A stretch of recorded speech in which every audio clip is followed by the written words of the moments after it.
आजको भिडियो चाहिँ मैले स्पेसल भिडियो बनाउन गइरहेको छु। आजको टपिक चाहिँ एकदम स्पेसल छ, जुन चाहिँ मेरो साथीले जो चाहिँ बाहिर विदेशबाट छ, उहाँ बिलोङ्स गर्नुहुन्छ, नेपालमा हुनुहुन्न। उहाँले चाहिँ आफ्नो 5 वर्षको प्रेम सम्बन्धको बारेमा मलाई केही शब्दहरू, जसलाई चाहिँ पोएममा अथवा सायरी जस्तोमा उहाँले परिणत गरेर मलाई केही शब्दहरू लेखेर पठाउनु भएको थियो, जुन शब्दलाई चाहिँ भिडियो बनाएर तपाईँले वाचन गरिदिनुहोस् न भनिसके पछाडि मैले उहाँको सायरीलाई चाहिँ, उहाँको 5 वर्षको प्रेमलाई चाहिँ मैले यो भिडियो मार्फत वाचन गर्न गइरहेको छु। साथीहरू सबैलाई वेलकम छ मेरो युट्युब च्यानलमा र टिकटक सबै प्लेटफर्ममा, सबै सोसल प्लेटफर्ममा। आजको भिडियो चाहिँ मैले स्पेसल भिडियो बनाउन गइरहेको छु। आजको टपिक चाहिँ एकदम स्पेसल छ, जुन चाहिँ मेरो साथीले जो चाहिँ बाहिर विदेशबाट छ, उहाँ बिलोङ्स गर्नुहुन्छ, नेपालमा हुनुहुन्न। उहाँले चाहिँ आफ्नो 5 वर्षको प्रेम सम्बन्धको बारेमा मलाई केही शब्दहरू, जसलाई चाहिँ पोएममा अथवा सायरी जस्तोमा उहाँले परिणत गरेर मलाई केही शब्दहरू लेखेर पठाउनु भएको थियो, जुन शब्दलाई चाहिँ भिडियो बनाएर तपाईँले वाचन गरिदिनुहोस् न भनिसके पछाडि मैले उहाँको सायरीलाई चाहिँ, उहाँको 5 वर्षको प्रेमलाई चाहिँ मैले यो भिडियो मार्फत वाचन गर्न गइरहेको छु। आदरणीय साथीहरू, तपाईँहरूले सही सुन्नुभयो र यो पोएम अथवा यो उहाँको 5 वर्षको सम्बन्ध अथवा 5 वर्षको प्रेम सुनिसकेपछि यहाँहरूलाई कस्तो लाग्छ, कृपया जस्तो लाग्छ त्यस्तै यहाँहरूले प्रतिक्रिया दिनुहोला भन्न चाहन्छु। हजुर, अब हामी सुरु गरौँ उहाँको 5 वर्षको प्रेम कहानी, अथवा अब हामी सुरु गरौँ उहाँको 5 वर्षको प्रेम स्टोरी।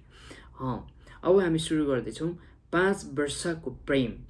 समय लेखेको एउटा लामो कविता थियो। 5 वर्षको प्रेम समयले लेखेको एउटा लामो कविता थियो, जहाँ तिमी मेरो संसार थियौ र म तिम्रो नाममा बाँच्ने एउटा अधुरो सपना। सुरुमा तिमीले भनेको थियौ कहिले छोड्दिन, म त्यो वाक्यलाई भगवानको कसम सम्झेर आफ्नो हरेक सासमा राख्थेँ। तर समयले देखायो मानिसको मन मौसमभन्दा छिटो बदलिँदो रहेछ।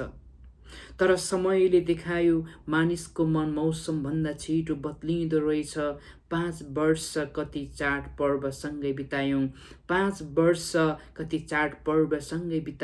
कति रात निदाउनुभन्दा अघि एउटै भविष्यको सपना देख्यौँ। तिमी रिसाउँदा म सम्झाउँथेँ, म हार्दा तिमी हौसला दिन्थ्यौ। हामी शब्दलाई जीवनभन्दा ठुलो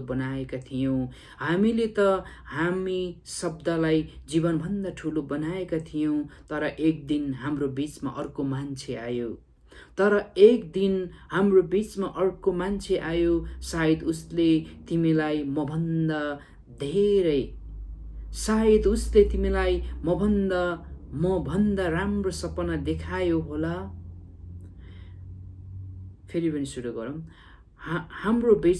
तर एक दिन हाम्रो बीचमा अर्को मान्छे आयो। सायद उसले तिमीलाई मभन्दा राम्रो सपना देखायो होला, वा मभन्दा मिठा शब्द बोल्यो होला। सायद उसले मभन्दा राम्रो सपना देखायो होला, वा मभन्दा मिठो शब्द बोल्यो होला। तर मलाई थाहा छ उसले तिमीलाई मेरो जस्तो साँचो प्रेम कहिले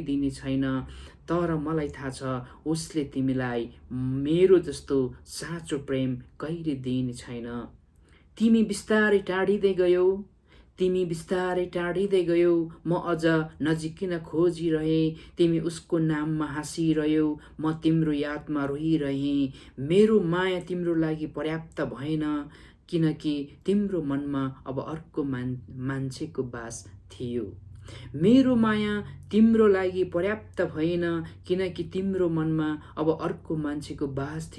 सबैभन्दा धेरै पीडा के थियो थाहा छ? तिमीले छोडेर जानु होइन, मेरो ठाउँमा अर्को मान्छेलाई सजिलै राख्नु, जुन हात समाएर जीवन बिताउने सपना देखेको थिएँ, त्यही हातले मलाई एक्लै अँध्यारोमा छोडिदियो।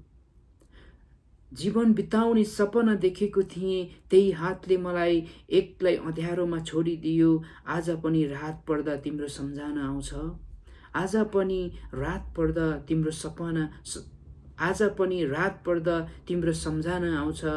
फोनको पुरानो तस्बिर हेर्दा मन चिच्याएर रुन्छ।